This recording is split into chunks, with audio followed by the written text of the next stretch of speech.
بو علی اندر غبارے ناکا گم، دست رومی پردہ محمل گرفت، این فروتر رفت و تا گوہر رسید. اینو اگر ملا کے پڑھ سو نا تو میں واو الگ کیتا ہے نا. این فروتر رفت و تا گوہر رسید، ہاں بگردا بے چوں خس منزل گرفت. ہاں بگردا بے چوں خس منزل گرفت، حق اگر سوزے نہ دارد حکمت است، شعر می گردد چو سوز از دل گرفت. دوبارہ سنو. بو علی اندر غبار ناکا گم، دست رومی پردہ محمل گرفت، این فروتر رفت تا گوہر رسید، آں بگردا بے چو خس منزل گرفت. حق اگر سوزے نہ دارد حکمت است، شعر می گردد چو سوز از دل گرفت. اچھا میں ہن پہلے ترجمہ کر دینا نا. بو علی اندر غبار ناکا گم. بو علی سینہ مرادن بہت بڑے فلسفی ہیں. فلسفی تو مراد یہ ہوندا ہے جیڑا بندہ عقلی دلائل دے نال گل کرے، سوچ سمجھ کے گل کرے، دلیل نال قائل کرنے دی کوشش کرے. علامہ صاحب دا ایک بڑا زبردست خچہ خیر و تشریح تے میں بعد وچ آساں، پہلے ترجمہ کر کے نا. بو علی اندر غبار ناکا، غبار ادھر گرد نو گھٹا، جڑے جانور بھجدن تے ریت اڑدی ہے گھٹا. ناکا دن ڈاچی نو اونٹنی. بو علی ڈاچی دے دھوڑ وچ رہ گیا. ڈاچی بنی ویندی ہے تے بو علی پچھوں بھجیا ہے بھلا ڈاچی تائیں اپڑ نہیں سکیا، اس دی دھوڑ وچ رہ گیا. ہن ڈاچی دے اُتے کچاوا ہے تے کچاوے دے وچ کوئی بیٹھا ہے. دست رومی، مولانا جلال الدین رومی صوفی بزرگ ہیں، یہ عشق دا نمائندہ ہے. بو علی عقل دا نمائندہ ہے تے رومی عشق دا نمائندہ ہے. بو علی عقل دیاں گلاں مندا ہے، رومی دل دیاں گلاں مندا ہے. یہ علامہ صاحب دا بڑا خوبصورت موضوع ہے، عقل تے عشق دا موازنہ، دل تے عقل دا موازنہ. دست رومی پردہ محمل گرفت، دوہاں جواناں نو اس ڈاچی دی طلب ہے، اس دے پچھو بنے ویندے.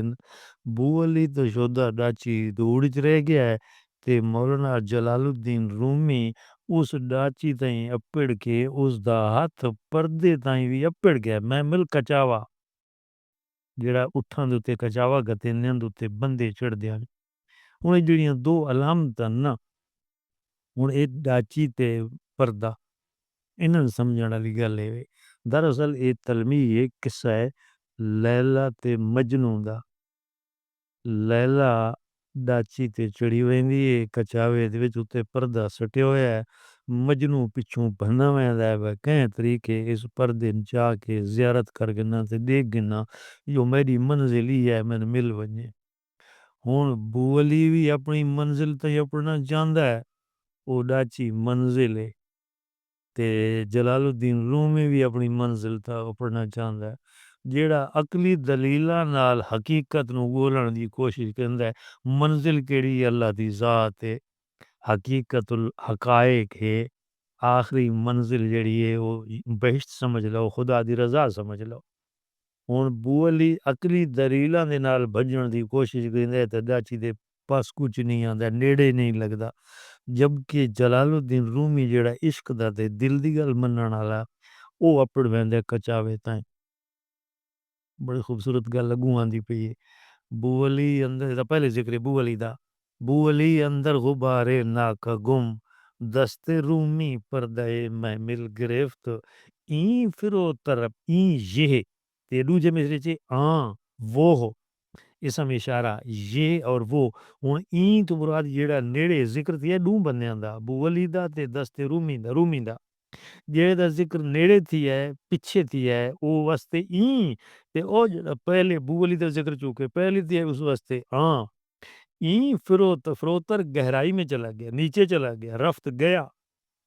وتا او واو اور تا گوہر رسید موتی تک پہنچ گیا. گویا اس سمندر چھال مار دیتی ہے ਤੇ ਛਾਲ ਮਾਰ ਕੇ ਚੈਨ ਛਾਲ ਮਾਰੀ ਰੂਮੀ ਜਿਹੜੇ ਇਸ਼ਕ ਦਾ ਨੁਮਾਇੰਦਾ ਹੈ ਅੱਖੀਂ ਨੂਟ ਕੇ ਦਰਖ ਦੇ ਗਿਆ ਤੇ ਉਹ ਦਰਿਆ ਦੀ ਸਮੁੰਦਰ ਦੀ ਤਹਿ ਚ ਵੰਝ ਕੇ ਗੌਹਰ ਤੇ ਮੋਤੀ ਬੋਲ ਕੇ ਦੱਸ ਤੇ ਜਿਹੜਾ ਅਕਲ ਵਾਲਾ ਜਣਾ ਆਈ ਹਾਂ ਉਹ ਪਹਿਲਾ ਬੂਅਲੀ ਗਰਦਾਬ ਆਦੇ ਨੇ ਪਾਣੀ ਦੇ ਚੱਕਰ ਨੂੰ ਜਿਹੜਾ ਗੋਲ ਪਾਣੀ ਚੱਕਰ ਨਹੀਂ ਖਾਂਦਾ ਤੇ ਉਹਦੇ ਵਿੱਚ ਬੇੜੀ ਆਵੇ ਤੇ ਬੇੜੀ ਬੁੱਢੀ ਵਹਿੰਦੀ ਹੈ ਬੰਦਾ ਫਸ ਵਜੇ ਤੇ ਨਿਕਲ ਨਹੀਂ ਸਕਦਾ ਔਰ ਉਸ ਗਰਦਾਬ ਦੇ ਵਿੱਚ ਅਗਰ ਕੋਈ ਪਾਣੀ ਦਾ ਤਿਨਕਾ ਲੱਕੜ ਦਾ ਤਿਨਕਾ ਸੜਗਾ ਤੋ ਤੀਲਾ ਖਾਸ ਆਦੇ ਨੇ ਤਿਨਕੇ ਨੂੰ ਬੂ ਅਲੀ ਤਾਂ ਇੰਜ ਰਹਿ ਗਿਆ ਹੈ ਜਿਵੇਂ ਉਸ ਗਰਦਾਬ ਦੇ ਵਿੱਚ ਕੋਈ ਤੀਲਾ ਫਸ ਵਜੇ ਤੇ ਉਸ ਨੇ ਆਪਣੀ ਮੰਜ਼ਿਲ ਸਮਝ ਕੇ ਵਿੱਚੋਂ ਨਿਕਲ ਹੀ ਨਾ ਸਕੇ फलसफी को बहस के अंदर खुदा मिलता नहीं डोर को सुलझा रहा है पर सिरा मिलता नहीं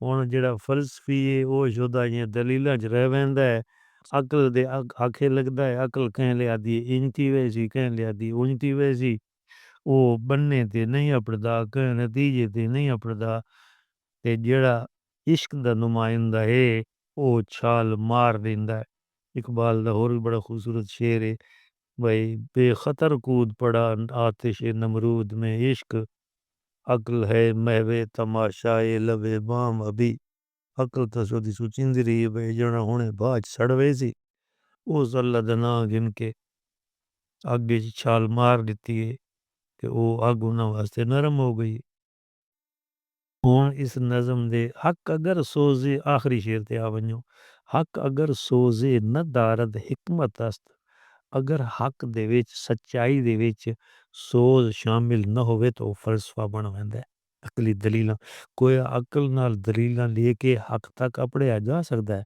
ਲੇਕਿਨ ਉਸ ਦੇ ਅੰਦਰ ਸੋਜ਼ ਕੋਈ ਨਹੀਂ ਹੁੰਦਾ ਉਹ ਦਰਦਮੰਦੀ ਤੇ ਛਿੱਕ ਕਾਇ ਨਹੀਂ ਹੁੰਦੀ हक अगर सोज़े न दारद अगर हक गल दे अंदर सोज़ न रलाया वञे त उहो फ़लसफ़ा है ते शेर मी गिरदद चूं सोज़ अस दिल गिरफ्त ते ओ दिल अला सेक अगर विच शामिल हो वञे त उहो हक उहा गल्लां वला हो हिक बण वेंदियां आहिनि शेर बण वेंदियां आहिनि गोया फ़लसफ़े वाली आम ज़बान च गल हूंदी उस आम ज़बान नूं अगर शाइरी दी ज़बान च बयान कीता वञे तो उसदे अंदर सोज़ पैदा थी वेंदा है तासीर पैदा थी वेंदी